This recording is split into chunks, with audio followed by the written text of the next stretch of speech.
Hello, welcome back to the channel. So today we are going to start the chapter Corporate Governance Concept and Issues. आपको पता है कि Corporate Governance एक important chapter है हमारे लिए. So I'll read in English and explain you in Hindi as well कि आपको समझ है. Also I'll suggest do practice questions because questions के बिना ऐसे ही read करना is not worthy. बिकॉज आपको क्वेश्चन करने से पता चल जाता है कि किस टाइप के क्वेश्चंस आ रहे हैं एग्जाम में. Do past year questions also. Okay, so basically first we will start with the definition of corporate governance. क्या क्या है यहाँ पे अलग अलग डेफिनेशंस दी गई हैं. Corporate governance is the conduct of business in accordance with shareholder desire, which generally means to make money as much as possible. So corporate governance क्या है, एक बिजनेस को कैसे कंडक्ट किया जाता है अकॉर्डिंग टू शेयर होल्डर के desire के हिसाब से. जो जनरली उनका डिज़ायर क्या होता है, to make money as much as possible, और साथ ही साथ कंट्रीब्यूट करना सोसाइटीज़ को भी और उसके लॉज एंड लोकल सिस्टम को फॉलो करते हुए साथ. ओके, और भी यहाँ डेफिनेशन दी गई हैं. Corporate governance is a system by which companies are directed and control. क्या है, कॉर्पोरेट गवर्नेंस एक सिस्टम है कि कंपनी किस तरीके से चल रही है, कैसे उसको कंट्रोल करना है, कैसे उसकी चीज़ें होंगी. It has to do with power and accountability, who exercises in whose behalf and how. So basically corporate governance power और अकाउंटेबिलिटी के ऊपर रहता है कि कौन करेगा, किसके बिहाफ में करेगा और कैसे करेगा. सो और एक भी डेफिनेशन दिया गया है यहाँ पे, आप उसको एक बार रीड कर लेना.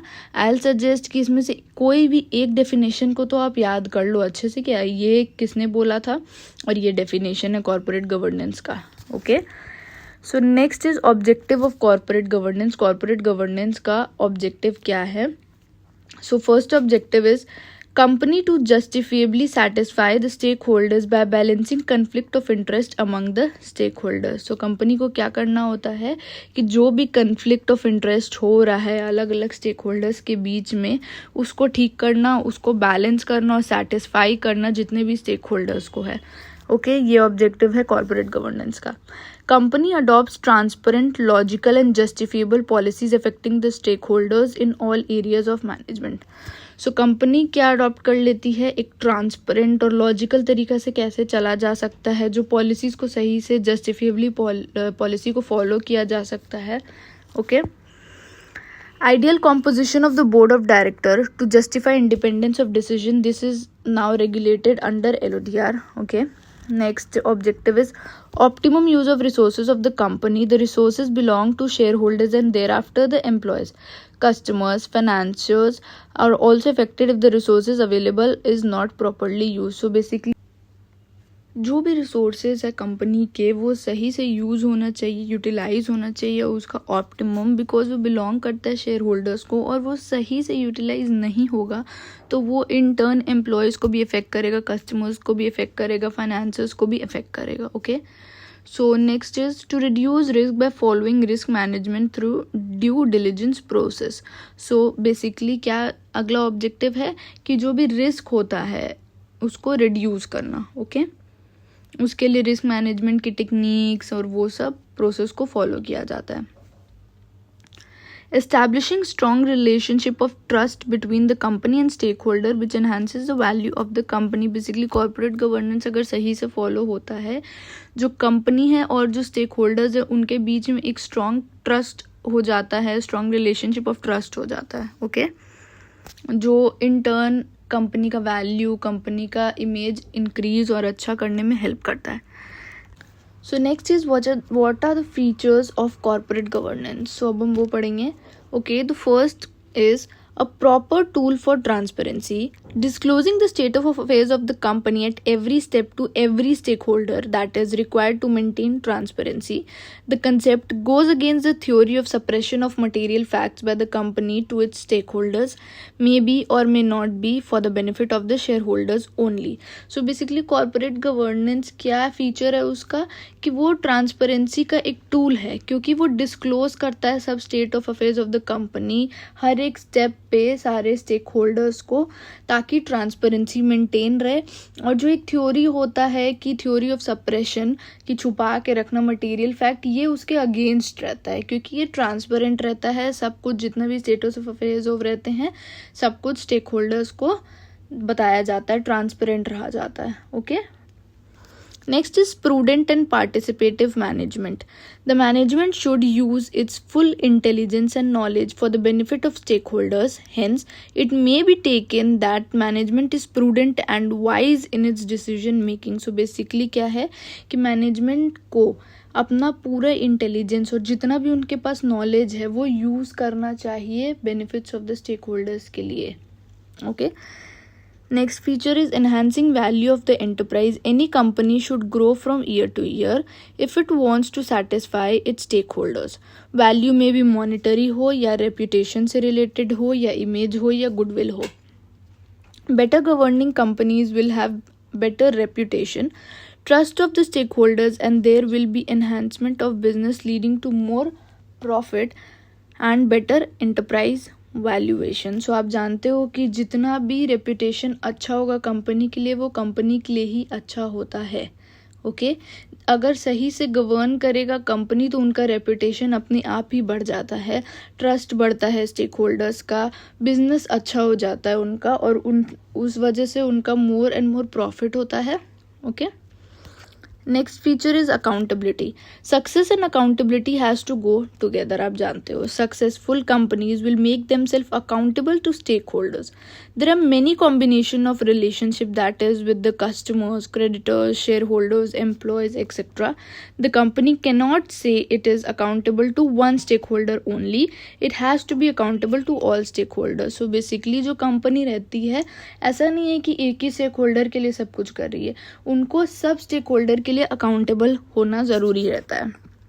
ओके, और सही relationship with customers, creditors, shareholder, employ, सबके साथ सही रिलेशनशिप मेंटेन करना पड़ता है। So next is innovation. आप जानते हो इनोवेशन क्या होता है, and this is also the feature of corporate governance. Next is professionalism and specialisation. The basics of professionalism is that the job shall not be compromised at any level and there should not be conflict of interest of the directors and senior managers between his duty and personal gain. It also takes into account the competence of the person doing job having obviously adequate domain knowledge either by academic qualification or track record of experience. So basically क्या है, corporate governance का एक ये भी feature है, that is professionalism and specialisation. जो professionalism होता है वो कॉम्प्रोमाइज़ नहीं होना चाहिए एट एनी लेवल, और ऐसा नहीं है कि डायरेक्टर को कन्फ्लिक्ट नहीं होना चाहिए उसका पर्सनल गेन को लेके, और उसका अपना जो ड्यूटी है कंपनी के लिए वो उस पर कन्फ्लिक्ट नहीं होना चाहिए। सो ये एक फीचर हो गया। Next is stakeholders recognition. All stakeholder, आपको पता ही है कि सारे स्टेक होल्डर्स को रिकॉग्नाइज किया जाता है और रिस्पेक्ट किया जाता है, ऐसा नहीं कि बस एक को ही किया जाता है। The company should believe that all these stakeholders have contribution in making the company work and grow. So the difference between ethics and corporate governance. Ethics क्या है?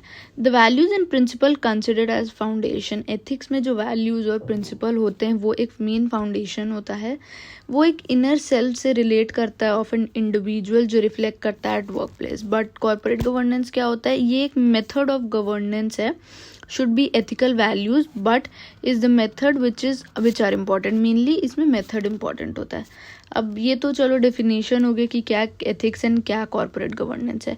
अब हम लेवल्स का बात करेंगे। सो एथिक्स अप्लाई करता है at all levels. A manager has to be honest at every level, but जो कॉर्पोरेट गवर्नेंस होता है वो नॉर्मली अप्लाई होता है टॉप लेवल्स में।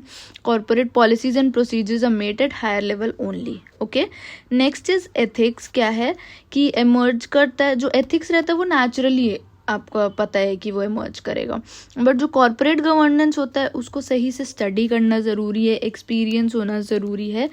There are established guidelines on these issues which have emerge in course of time.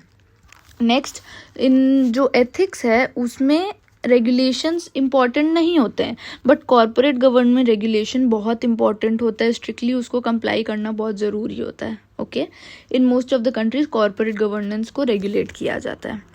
Next, management and corporate governance में क्या difference है? Okay, first, management, objects and targets are considered as foundation. जैसे हमने ऊपर पढ़ा कि foundation क्या था उसका, वैसे ही मैनेजमेंट का क्या फाउंडेशन है? ऑब्जेक्ट्स एंड टारगेट उसका फाउंडेशन रहता है.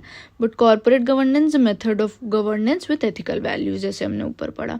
मैनेजमेंट भी सारे लेवल्स में अप्लाई होता है, बट कॉर्पोरेट गवर्नेंस बस टॉप लेवल में अप्लाई होता है, जैसे हमने ऊपर पढ़ा. मैनेजमेंट जैसे सिचुएशन होता है उस हिसाब से होता है. Emerges with situation. In every situation management strategies are to be decided and implemented. So आप जानते हो कि कोई भी चीज़ आप कब मैनेज करते हो, सिचुएशन के हिसाब से मैनेज करते हो. कोई भी आपके सामने सिचुएशन आती है, आप उस हिसाब से उसको मैनेज करते हो. तो वही यहाँ पे दिया कि मैनेजमेंट तो सिचुएशन के हिसाब से चलता है, बट कॉर्पोरेट गवर्नेंस को स्टडी करना, एक्सपीरियंस होना बहुत ज़रूरी होता है. नेक्स्ट इज मैनेजमेंट से रिलेटेड रेगुलेशंस. इसमें इंपॉर्टेंट नहीं होते, बट कॉर्पोरेट गवर्नेंस में रेगुलेशंस बहुत इंपॉर्टेंट होते हैं.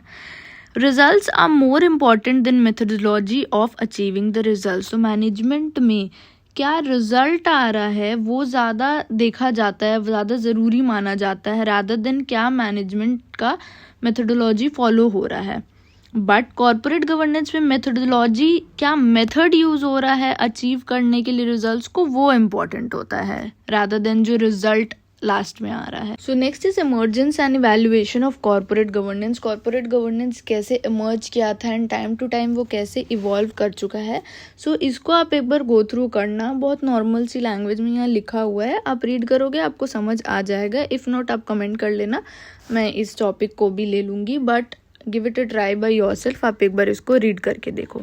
ओके, नेक्स्ट इज बेनिफिट क्या है कॉर्पोरेट गवर्नेंस का. देखो, better govern company is essential for corporate growth and stabilisation. आप जानते हो सही से गवर्न होगा तो कंपनी का ग्रोथ होगा. Reputation of the company will enhance when people know that you are honest are और गुड गवर्न कंपनी. अगर लोगों को पता चलने लग जाए कि कंपनी ऑनेस्ट और गुड गवर्न कंपनी है, आप अपना ही एग्जाम्पल लो, तो आप उस कंपनी को सही से देखते हो, उसका प्रोडक्ट यूज़ करना खोजते हो और ख़रीदना खोजते हो. सो रेपुटेशन बढ़ता है उससे. ओके, हेल्प करता है कंपनी का ग्रोथ में. Better use of funds of the company which may be fines collected from public of the company by the managers. Okay, सही से जो भी कंपनी के फंड्स अगर यूज होएंगे. Okay, better management of resources which are available to the company. Corporate governance का ये भी बेनिफिट होता है कि जो भी कंपनी के रिसोर्सेज है वो सही से मैनेज होते हैं. Long term and study growth होता है. ओके, स्टेक होल्डर्स का कॉन्फिडेंस बढ़ता है. कॉर्पोरेट गवर्नेंस का एक ये भी एडवांटेज होता है कि कॉम्पिटिटिव एडवांटेज मिल जाता है दूसरी कंपनियों से. Alliances with other companies are easy as others are interested to be associated with your company. Okay, अगर दूसरी कंपनी के साथ अलायंस करना होता है तो वो ईजी हो जाता है क्योंकि आपका सही रेपुटेशन है, सही सब कुछ है, इसीलिए. Okay, next is theories of corporate governance. This is important, ये पूछा भी जाता है. ओके, क्या क्या थ्योरीज ऑफ कॉर्पोरेट गवर्नेंस है थ्रू बोर्ड मैनेजमेंट. एक है stewardship theory, agency theory, stakeholders theory and trusteeship theory. और आप अगर चाहो तो फॉर दीज वर्ड्स आप एक शॉर्ट फॉर्म बना लो, हर ऐसा जिसके फीचर्स या कुछ रहते हैं, सो दैट आपको वो याद रहे. लाइक फॉर दिस आप मैं एक नॉर्मल सा कुछ बता दे रही हूँ, आप इसको चेंज भी कर सकते हो. सैट्स करके कुछ कर सकते हो, ऐसे TS करके, ताकि आपको याद रहे अगर आए तो. ओके, सो ऐसे होगा stewardship theory. Directors are regarded as stewards of the company's assets. They decide what is to be done and drive the people of the company. Basically जो डायरेक्टर रहते हैं वो एक स्टीवर्ड जैसे रिगार्ड होते हैं, वही डिसाइड करते हैं क्या होना है और कैसे लोग कंपनी के जो पीपल है वो चलेंगे, क्या काम होगा, कैसे होगा. Okay, next is agency theory. Directors are considered to be agent of the shareholders and are supposed to run the company for best interest of shareholders. So आप जानते हो कि डायरेक्टर्स क्या माने जाते हैं, agents of the share holders. Okay, जैसा share holders चाहते हैं उस हिसाब से उनका बेस्ट इंटरेस्ट में डायरेक्टर्स कंपनी को चलाते हैं. Okay, next is stakeholders theory. This theory considers wide inclusion of stakeholders other than shareholder. Hence, the directors need to keep a balance between the interest of various stakeholders. So हमने बोला कि बस shareholder को नहीं, but in all the stakeholders को देखा जाता है. Okay. Trusteeship theory. Director are the person who are given the authority to run the business by the shareholders, which may be a huge amount of money. The relationship of trust is very important for performance by director who take major decision of the company. So director major decision ले रहे हैं, वो एक important part of company में, तो एक trust ज़रूरी होता है कि उन पे हमें trust हो कि हाँ वो सही से मेरे company को चलाएंगे. ओके तो ये trusteeship theory होता है. तो 3 हो गया चारों, stewardship, agency, stakeholders and trusteeship theory होता है. These are the theories of corporate governance. सो आज के लिए हम इतना ही करते हैं. Just to form a base for corporate governance क्या होता है, डिफरेंसेस और ये इनके थ्योरीज ये सब. सो आप इस वीडियो को देख के अपने आप एक बार रीड करना, और अगर इससे रिलेटेड कुछ क्वेश्चन है तो आप वो भी प्रैक्टिस कर सकते हो, नहीं तो आप चैप्टर एंड होने के बाद प्रैक्टिस कर लेना क्वेश्चंस को. ओके इसके बाद बहुत सारे कमिटीज़ फॉर्म हुए थे, वो हम नेक्स्ट क्लास में पढ़ेंगे कि कौन कौन से कमिटीज़ थे, क्या क्या उनके रोल थे. Okay So this is it for today. Do subscribe to the channel for more videos like this, because next आगे भी classes आ रही हैं और बहुत सारे chapters हो भी चुके हैं. So आप हमारी playlist जाके check कर सकते हो. Also interview questions भी आ रहे regularly, जो अगर placements या training के लिए देख रहे हैं तो आप वो भी देख सकते हो. So this is it for today. Thank you.